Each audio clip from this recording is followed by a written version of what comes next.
Salut à tous, j'espère que vous allez bien. Alors, comme on vous l'a annoncé dans l'épisode précédent, celui sur la validation de la facture, aujourd'hui, on va vous parler du préalable à la clôture, mais plus particulièrement de la clôture période. Si vous êtes avec nous, c'est parce que vous avez envie de tout découvrir sur la clôture période ou simplement avoir quelques précisions. Je vous propose donc de retrouver David tout de suite qui va nous présenter ce sujet qui est primordial.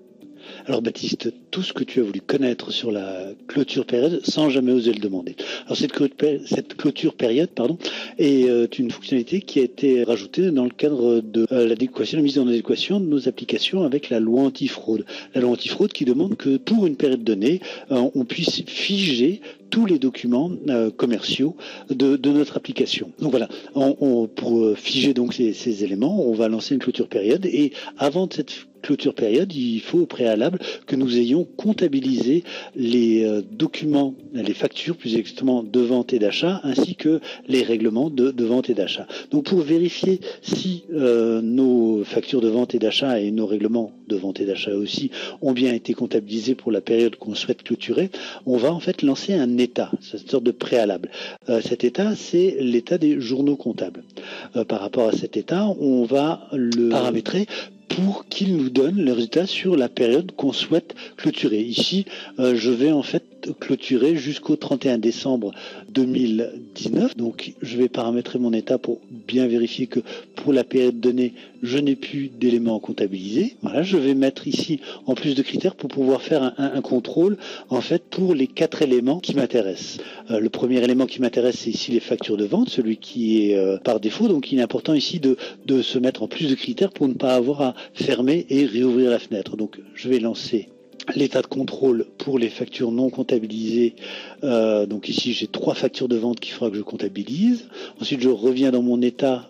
Je sélectionne la première ligne, je la modifie pour avoir un état qui va concerner les factures d'achat, toujours pour la même période. Voilà, ici j'aurai donc 2 factures d'achat. Troisième manipulation, cette fois-ci pour les règlements clients. Même chose, je sélectionne, je modifie, je lance. Voilà, ici, donc 2 règlements qui sont concernés par rapport à la période. Et dernière étape, sélection de la ligne, modification pour avoir les règlements fournisseurs. Je lance l'état.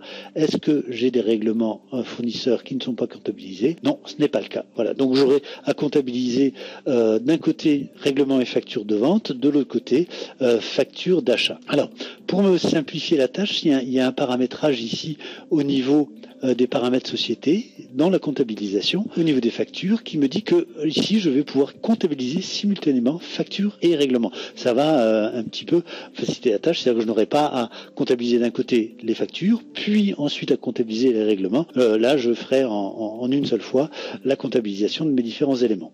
On va comptabiliser ça avec le cadre, la comptabilisation va nous permettre en fait de voir différentes méthodes de comptabilisation qui sont dans la gestion commerciale.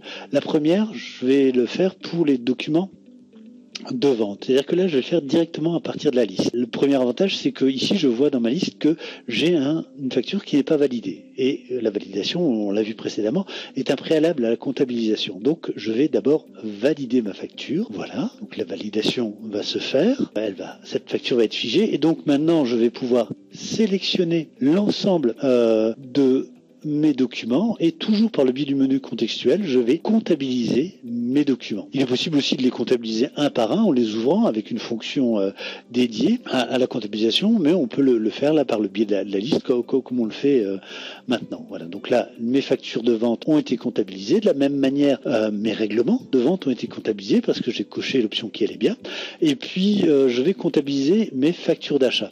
Alors, les factures d'achat, plutôt que de passer par la liste, je vais vous montrer une autre méthode qui est la méthode de la mise à jour de la comptabilité. En fait, ici, je vais donc sélectionner mes factures d'achat. Je vais sélectionner en fait une date butoir, le 31/12/2019, toujours, puisque c'est la date à laquelle je vais clôturer, et je vais lancer ma comptabilisation de mes factures d'achat. Voilà. Elles ont été comptabilisées. Donc maintenant, tous mes documents d'achat et de vente ainsi que mes règlements ont été comptabilisés. Je vais pouvoir lancer la clôture à partir du menu traitement, clôture période. Je vais donc sélectionner ou saisir plus exactement la date de 31/12/2019. C'est la date à laquelle j'avais convenu de réaliser ma clôture et je vais lancer le traitement. Voilà, ça y est. La procédure de clôture a été effectuée, était terminée. Je vais pouvoir le vérifier ici dans Fichier, lire les informations, où je vois qu'ici que ma dernière clôture a été faite en décembre 2019. Petit détail qui a son importance, en fait, on clôture toujours par rapport au dernier jour du mois. Donc là, ici, ce n'est pas indiqué que c'est le 31 décembre, mais la clôture n'est possible que pour le mois complet, et donc on clôture toujours avec la dernière date du jour. Ensuite, dans mon application, si je veux saisir une facture, et que donc je vais saisir un client, et que je vais donc saisir une date antérieure à ma date de clôture. Ici, je vais prendre le 20 février 2019. Voilà, je vais valider mon en-tête. J'ai un message qui me dit que la saisie d'une facture dans cette période n'est plus possible car ma période a été clôturée. Donc voilà, là on rentre parfaitement dans le cadre de la LAF. On a clôturé notre élément, notre base de données pour une période donnée, et donc maintenant on est parfaitement dans le cadre de la loi antifraude.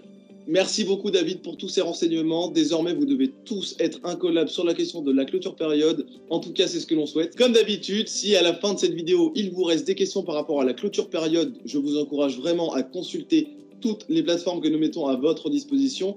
Vous retrouverez le lien vers ces plateformes dans la description de cette vidéo.